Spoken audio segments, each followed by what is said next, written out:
नमस्कार, किसान समाचार में आप सभी का स्वागत है। सबसे पहले मुख्य समाचार। राष्ट्रीय डेयरी विकास बोर्ड महिला किसानों को डेयरी से जोड़कर कर रही है आर्थिक सशक्तिकरण। उत्तर प्रदेश आगरा में सहज सहकारी डेयरी की गई है स्थापना। सहज डेयरी से जुड़े हैं 1 लाख से अधिक किसान, जिनमें 54,000 से अधिक है महिलाएं। रोजाना 6 लाख लीटर से अधिक दुग्ध उत्पादन करती है सहज डेयरी।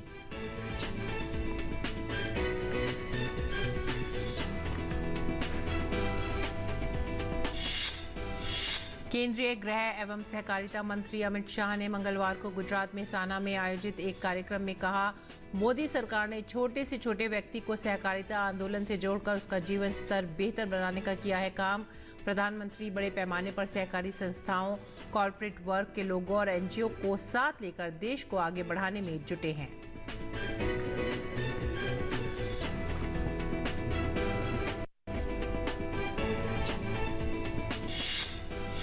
भारत सरकार के कृषि विभाग के संयुक्त सचिव और महाराष्ट्र के कृषि आयुक्त की सह अध्यक्षता में बैठक की गई। आयोजित महाराष्ट्र में बुआई की प्रगति के साथ साथ सूखे से निपटने की तैयारी पर दिया गया बल। खरीफ फसल संबंधी गतिविधियों और केंद्रीय क्षेत्र की योजनाओं के कार्यान्वयन की गई समीक्षा।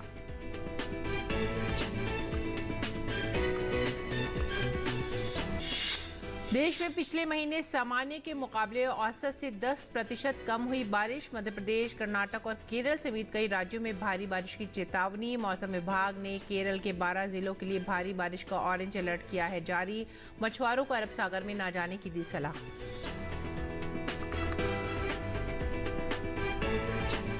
मुख्य समाचार के बाद खबरें अब विस्तार से। राष्ट्रीय डेयरी विकास बोर्ड सहकार से समृद्धि के जरिए महिला किसानों को डेयरी से जोड़कर उनका आर्थिक सशक्तिकरण कर रही है। इसी क्रम में आगरा जनपद में सहज डेयरी की स्थापना की गई है। सहज डेयरी से आज 1 लाख से अधिक किसान जुड़ गए हैं, जिनमें 54,000 से अधिक महिलाएं हैं। रोजाना 6 लाख लीटर से अधिक दुग्ध संकलन करने वाली सहज डेयरी के प्रबंध निदेशक बसंत चौधरी से बात की हमारी संवाददाता ओपी यादव ने।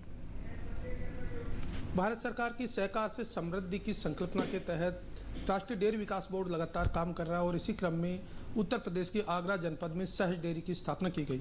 इस डेयरी में आज तकरीबन 1 लाख किसान जुड़े हैं। 2014 में इस बनी डेयरी से 6 लाख लीटर पर डे दूध का कलेक्शन हो रहा है और महिला और कई तरह के किसान इससे लाभान्वित हो रहे हैं। इस विषय पर बात करने के लिए हमारे साथ मौजूद है डेयरी के प्रबंध निदेशक बसंत चौधरी। सर, अगर बात करें सहज डेयरी सहज तरीके से किसानों तक पहुँच रही है, कितना इसका पर डे दूध उत्पादन है, कितने महिला किसान जुड़े हैं, कितने पुरुष जुड़े हैं और किस तरह उनको फायदा मिल रहा है? देखिए, वर्तमान में सहज डेयरी पूरी सहजता से किसानों की सामाजिक और आर्थिक उन्नति का काम प्रशस्त कर रही है। वर्तमान में के लगभग 1 लाख सदस्य हैं, जिसमें 54,000 महिलाएं हैं और 70,000 लघु किसान हैं। लघु किसान का डेयरी के उसमें यह है कि जिसके पास 2 या 3 से कम दुधारू पशु हैं। कई तरह के नवाचार अक्सर आप करते रहते हैं। अभी आपने मोबाइल मिल्क वैन की स्थापना की है, चिलिंग प्लांट भी शुरू किया है, बायोगैस का संयंत्र भी किसानों को किचन तक पहुंचाया है। क्या है ये कॉन्सेप्ट? हमारा उद्देश्य है किसानों की समग्र रूप से उन्नति का मार्ग प्रशस्त करना। बायोगैस से किसानों को फ्यूल की, उनके कुकिंग गैस की सुविधा मिलेगी। मिल्क चिलिंग प्लांट से वो अपने घर के पास ही दूध को ठंडा करके अच्छी क्वालिटी का दूध उपभोक्ता तक पहुंचा सकेंगे, जिससे उनको उसका ज़्यादा बेहतर मूल्य मिलेगा। साथ में बायोगैस प्लांट से उनको फर्टिलाइज़र भी मिलेगा, उन्नत फर्टिलाइज़र मिलेगा। और मिल्क एटीएम से जो हमारे शहरी उपभोक्ता हैं उनको फ्रेश दूध उचित मूल्य पर और अच्छी क्वालिटी का मिल सकेगा। डेयरी के जरिए सामाजिक समृद्धि और महिलाओं की खुशहाली की अगर बात करें तो कितना परिवर्तन हो रहा जमीनी स्तर पर?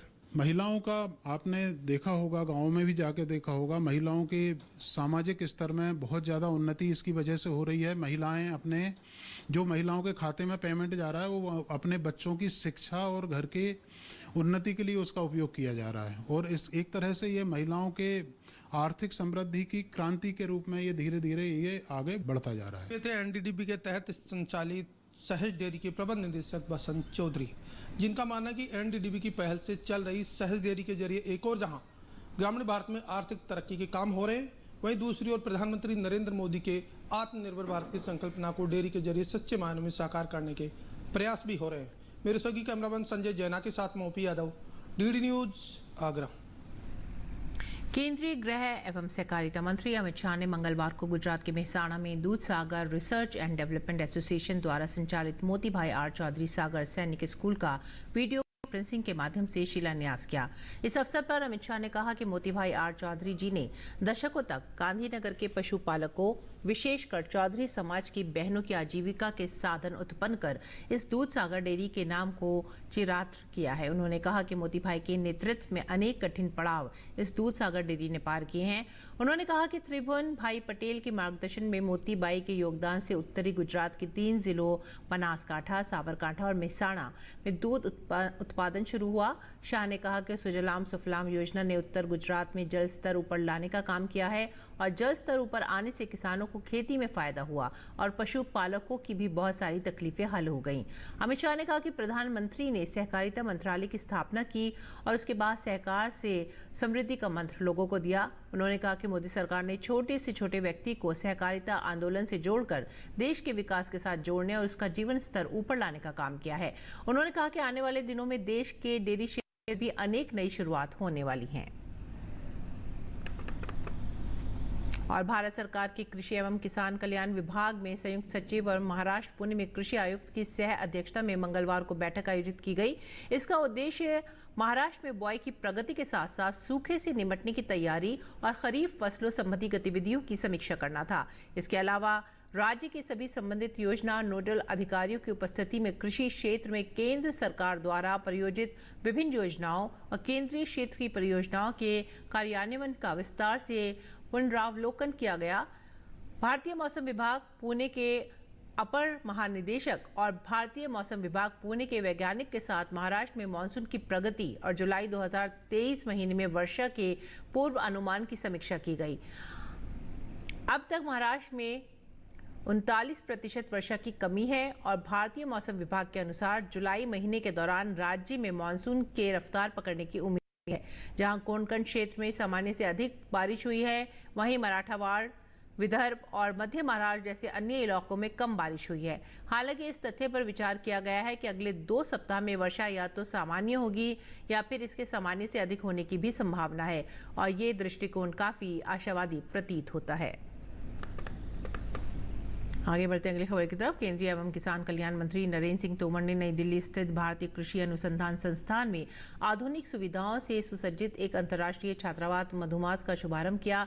इस अंतर्राष्ट्रीय छात्रावास के बनने से यहां पर छात्रों को पढ़ाई का बेहतर वातावरण मिलने के साथ IARI को ग्लोबल यूनिवर्सिटी में कितनी मदद मिलेगी, इस विषय पर हमारे संवाददाता OP यादव ने बात की केंद्रीय कृषि एवं किसान कल्याण मंत्री नरेंद्र सिंह तोमर से।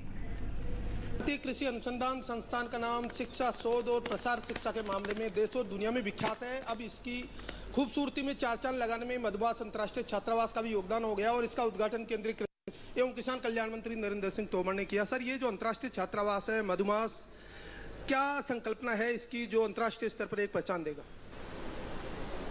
गुरु पूर्णिमा के दिन मधुमास छात्रावास का लोकार्पण पूसा संस्थान में किया गया है। यह छात्रों के लिए बहुत बड़ी फैसिलिटीज जुड़ी है और इससे निश्चित रूप से बच्चों को निवास की सुविधा मिलेगी और इसको अंतर्राष्ट्रीय स्तर का बनाया गया है। सभी प्रकार की सुविधाएं रूम में देने की कोशिश की गई है। इससे निश्चित रूप से संस्थान का स्तर भी बढ़ेगा। हम सभी जानते हैं कि पूसा संस्थान कृषि के क्षेत्र में देश और दुनिया में विख्यात है। इसकी और क्षमताएं बढ़े, ये सरकार की और ICAR की इच्छा है और उसके लिए पूसा संस्थान के साथ मिलकर सभी आवश्यक प्रबंध करने की कोशिश की जा रही है। सर, वैश्विक यूनिवर्सिटी बनाने की ओर लगातार आपका भी ध्यान रहा है और ये ग्लोबल यूनिवर्सिटी की तरफ अग्रसर भी है, तो भविष्य में हम किस तरह देखें इसको अंतर्राष्ट्रीय शिक्षा, शोध और अनुसंधान का एक बड़ा केंद्र? मैं समझता हूँ वैसे तो कुल मिला के इसका स्तर वैश्विक जैसा ही है, लेकिन कुछ मानदंडों को और पूरा करने की आवश्यकता होती है। लेकिन अमृत काल में सभी मानदंडों को पूरा किया जाएगा और निश्चित रूप से अंतर्राष्ट्रीय स्तर का संस्थान बने, इसके लिए प्रयास ICAR कर रहा है। तो थे केंद्रीय कृषि एवं किसान कल्याण मंत्री नरेंद्र सिंह तोमर, जिनका मानना है कि मधुमास छात्रावास में एक और जहां विदेशी छात्रों को अंतर्राष्ट्रीय स्तर की बेहतरीन सुविधाएं मिलेगी, वहीं दूसरी ओर ग्लोबल यूनिवर्सिटी बनाने के लिए IIR को एक सार्थक कदम की ओर बढ़ाने का प्रयास भी होगा। मेरे सहयोगी कैमरामैन सेंथिल के साथ में OP Yadav, DD news, Delhi. Uttar Pradesh Banaras में सेब की खेती सुनने में अटपटा जरूर लगेगा, लेकिन इसे सच कर दिखाया है सेवापुरी खंड के ग्राम सभा करधना के भटपुरवा गांव के राधेश्याम पटेल ने। उन्होंने YouTube के माध्यम से देखा कि गर्म प्रदेशों में भी सेब की खेती हो सकती है, तो उन्होंने सेब की खेती करने का निश्चय किया और हिमाचल से हरिवन प्रजाति का पौधा लेकर अपने खेत में लगाया। शुरुआत में ग्रामीणों ने उनकी हंसी उड़ाई, लेकिन उन्होंने हार नहीं मानी और जब वह पौधा बढ़ने लगा तो उन्होंने 500 पौधे लाकर अपने खेत में लगा दिए और उनकी सेवा शुरू कर दी और धीरे धीरे उसमें फलत आने लगी, जिसको देखकर अब हंसी उड़ाने वाले वही ग्रामीण उनसे इस खेती का सुझाव मांग रहे हैं। खेती करने वाले राधेश्याम पटेल ने दूरदर्शन से बात करते हुए कहा कि पहले हमने 50 पौधे लाकर लगाए, उसके बाद जब उसमें फलत आने लगी तो हम काफ़ी खुश हैं और उसके बाद हमने 500 पौधों का रोपण किया है। उन्होंने कहा कि हमने मंचिंग विधि से सेब की खेती की, क्योंकि यहाँ लू और गर्म हवाओं के चलते खेत में नमी नहीं रह पाती। ऐसे में मंचिंग विधि से खेतों में नमी रखते हुए हमने इस पौधा लगाया और पहली बार में ही हमने 1.5 क्विंटल उपज प्राप्त की है और हमें उम्मीद है कि अगले साल हम इससे और ज्यादा उत्पादन प्राप्त कर सकेंगे। उन्होंने बताया कि अप्रैल, मई, जून के महीने इसमें फल तैयार हो गए थे, जिससे हमें अच्छी आमदनी भी हुई। वहीं उनके भतीजे सौरभ पटेल ने बताया कि हमने भी इनसे सीख लेकर अपने खेत में पौधा लगाया और हमें भी सेब की उपज मिली। हम आगे और भी पौधा लगाएंगे। एक विचार आया जैसे कि जब YouTube पर हमने देखा कि तपती गर्मी में भी सेब हो सकता है, तो इसके लिए वहाँ हरिमन जी जिन्होंने डेवलप किया था उनसे कांटेक्ट करके कुछ बातचीत किए तो विश्वास हुआ और अगले अन्य जैसे स्टेट में ट्रायल हो चुका था, तो उसी के आधार पर हम लोग पहले ले आकर 50 पेड़ ट्रायल किए। फिर दूसरे साल में उसमें अच्छा फल लगने पर विश्वास बढ़ा, तो फिर ये पौधे ले आकर लगा दिए, जिस समय हमारे पास इस समय 500 पेड़ लगे हुए हैं। हाई डेंसिटी विधि से लगाए हैं इसको।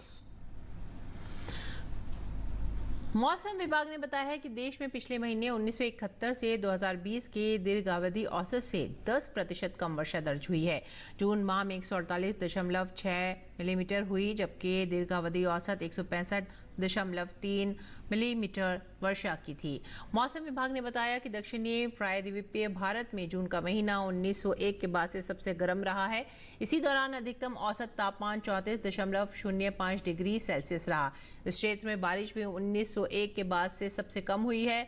मौसम विभाग ने अपनी मासिक जलवायु समीक्षा में कहा है कि अधिकतम तापमान कई क्षेत्रों में सामान्य से 4.4 डिग्री सेल्सियस अधिक दर्ज हुआ है। इनमें पूर्वी और पूर्वोत्तर भारत, दक्षिण प्रायद्वीपीय भारत और उत्तर पश्चिम और मध्य भारत के हिस्से भी शामिल हैं। देश के पूर्वी हिस्सों में स्थिति सबसे खराब रही, जहां जून का तापमान सामान्य से बहुत अधिक दर्ज हुआ। रुख करते हैं कर्नाटक का। मौसम विभाग ने कर्नाटक के 3 जिलों उडुपी, दक्षिण कन्नड़ और उत्तर कन्नड़ में आज मूसलाधार बारिश की आशंका को देखते हुए रेड अलर्ट जारी कर दिया है। इन जिलों में मछुआरों को अरब सागर में ना जाने की सलाह दी गई है। मौसम विभाग के अनुसार आज कर्नाटक तट पर 55 किलोमीटर प्रति घंटे की रफ्तार से हवा चलने की संभावना है। वहीं कर्नाटक के बेलगावी, धारवाड़, गडग, हावेरी, रायचूर, बेंगलुरु, ग्रामीण, चित्रदुर्ग, दावणगेरे, मैसूर और तुमकुरू जिलों के लिए भी भारी बारिश की ऑरेंज अलर्ट तथा चिक्कमगलुरु, हासन, कोडागू और शिवमोगा जिले के लिए येलो अलर्ट जारी किया गया है। और मौसम विभाग ने केरल के 12 जिलों के लिए आज भारी बारिश का ऑरेंज अलर्ट जारी कर दिया है। प्रशासन ने राज्य के 6 जिलों कन्नौर, कासरगोड, त्रिशूर, एर्नाकुलम, इडुक्की और कोट्टयम में शैक्षणिक संस्थानों को बंद करने की घोषणा की है। जिला प्रशासन ने पेरियार और मथिरापुझार के किनारे रहने वाले लोगों को सतर्क रहने को कहा है। साथ ही पहाड़ी क्षेत्रों में उत्खनन और रात में यात्रा पर प्रतिबंध लगा दिया है। राज्य सरकार ने भारी वर्षा के बाद तालुक स्तर पर राहत शिविर स्थापित करने का निर्णय भी लिया है। यहाँ इन्फ्लुएंजा से पीड़ित लोगों, अन्य राज्यों के श्रमिकों और विकलांग लोगों के लिए अलग सुविधाएं उपलब्ध होंगी। बता दें कि केरल में पिछले 3 दिनों से काफी जगहों पर भारी बारिश हो रही है। बारिश से जुड़ी घटनाओं में अब तक 3 लोगों की जान जा चुकी है। हिमाचल प्रदेश में केंद्र व राज्य सरकार द्वारा किसानों को प्राकृतिक खेती के लिए प्रोत्साहित किए जाने के सार्थक परिणाम अब सामने देखने को मिल रहे हैं। प्राकृतिक खेती से न केवल प्रदेश के किसानों की आमदनी में इजाफा हुआ है, बल्कि उनके द्वारा तैयार किए जा रहे प्राकृतिक उत्पाद लोगों को अच्छा स्वास्थ्य भी प्रदान कर रहे हैं। प्रधानमंत्री नरेंद्र मोदी के आह्वान पर इस वर्ष को अंतर्राष्ट्रीय मोटा अनाज वर्ष के रूप में मनाया जा रहा है, जिसमें ये किसान भी अपनी सहभागिता दे रहे हैं।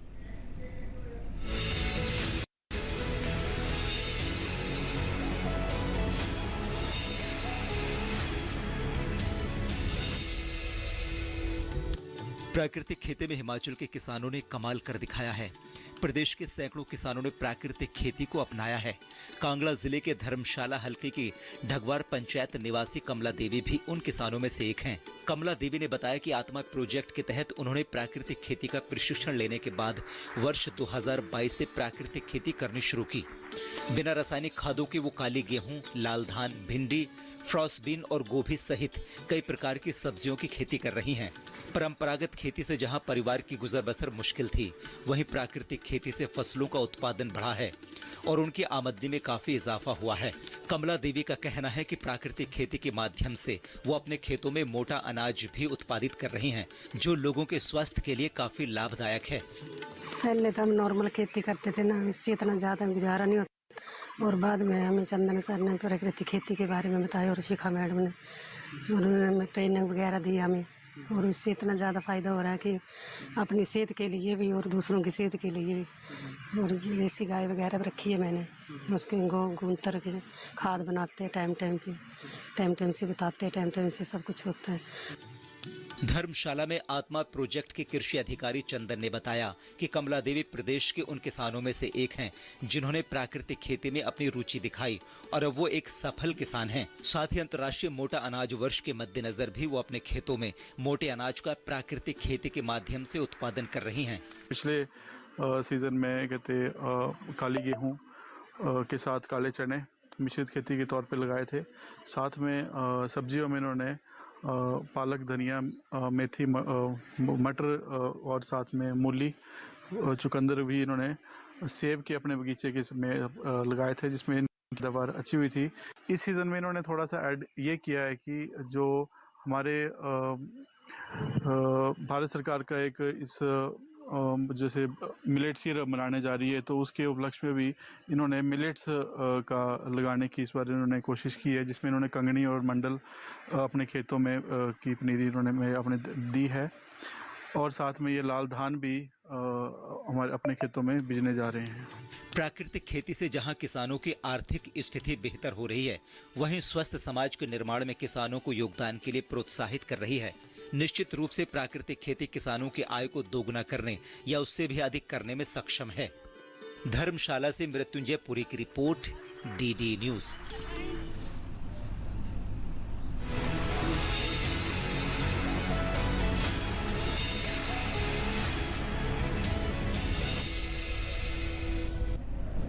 और अब बात करेंगे मंडी भाव की। देखते हैं क्या रहा देश मंडियों में भाव।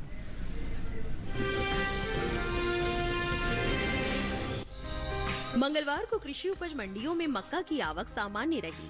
भाव पर नजर डालें तो 4 जुलाई को दाहोद और अलीगढ़ मंडी में मक्का के सौदे मजबूती के साथ हुए। फर्रुखाबाद मंडी में इस दौरान मक्का के सौदों में नरमी देखने को मिली, जबकि बेगू मंडी में इस दौरान मक्का के भाव में कोई फेरबदल नहीं मिला।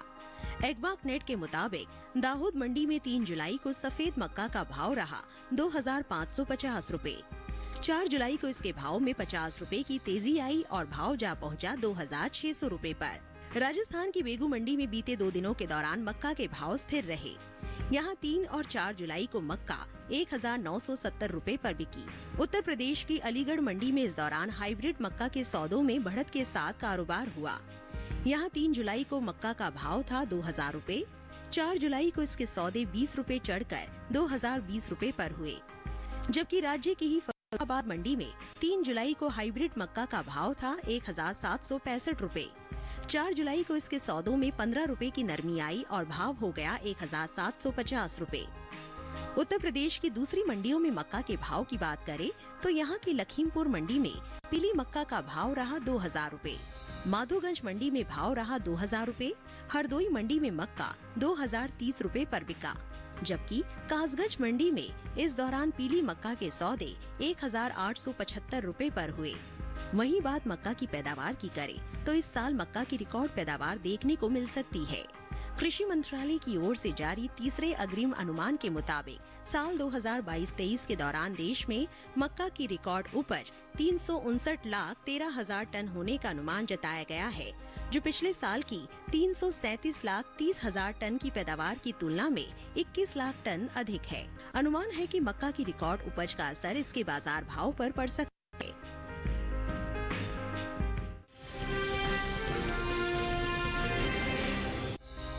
बेमौसम बारिश की वजह से टमाटर की फसल को नुकसान पहुंचा है, जिसकी वजह से इन दिनों टमाटर के भाव में तेजी देखने को मिल रही है। एग्वाक नेट के मुताबिक मंगलवार को दिल्ली के अलावा उत्तर प्रदेश, पंजाब, राजस्थान, महाराष्ट्र और ओडिशा सहित दूसरे राज्यों की मंडियों में टमाटर का भाव 4,000 रूपए प्रति क्विंटल के पार जा पहुंचा है। दूसरी मंडियों में टमाटर के भाव की बात करें तो एग्वाक नेट के मुताबिक गुजरात की राजकोट मंडी में 3 जुलाई को टमाटर का भाव रहा 6,000 रूपए।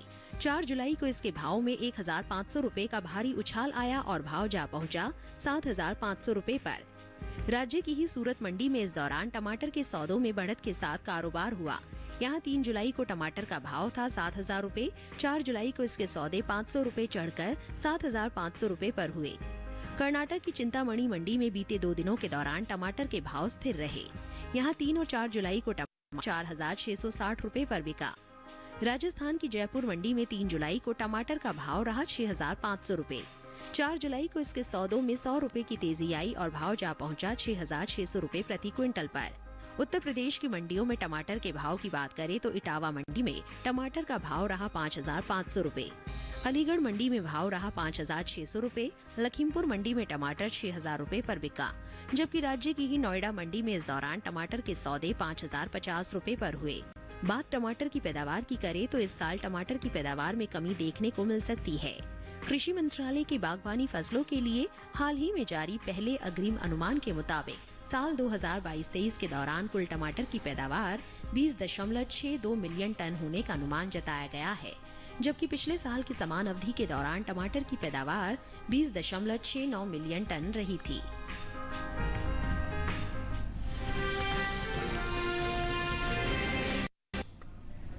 और अब बात करेंगे मौसमी खेती की। किसान इस मौसम में कैसे रखें अपनी खेती का ख्याल, आइए देखते हैं।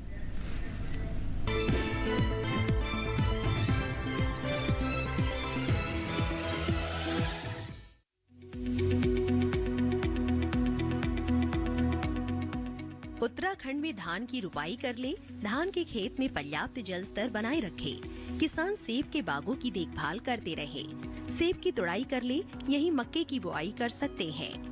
मक्के के खेत में पर्याप्त नमी बनाए रखे, उत्तराखंड में फूल गोभी की बुआई करते रहे, किसान उड़द की बुआई करे, वहीं पत्ता गोभी बोए।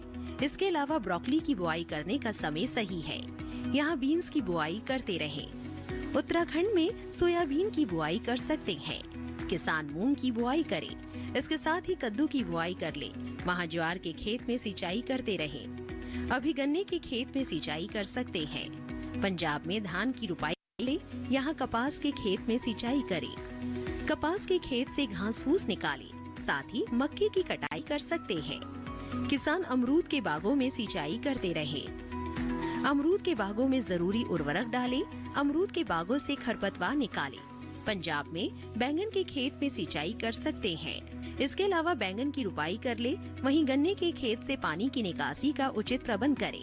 इसके अलावा अरहर की बुआई के लिए समय उचित है। किसान मूंगफली की बुआई करते रहे। पंजाब में भिंडी की तुड़ाई कर ले, इसके साथ ही टमाटर की तुड़ाई भी करे। इसी तरह लाल मिर्च की तुड़ाई कर सकते हैं।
रोकथाम के लिए सिकुड़ी पत्तियों को उखाड़ कर जला दे।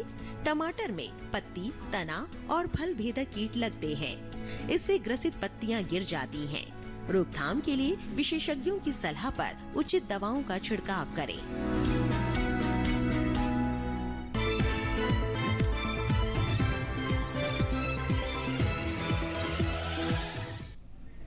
और आइए अब देखते हैं कुछ और खबरें खास खबर में।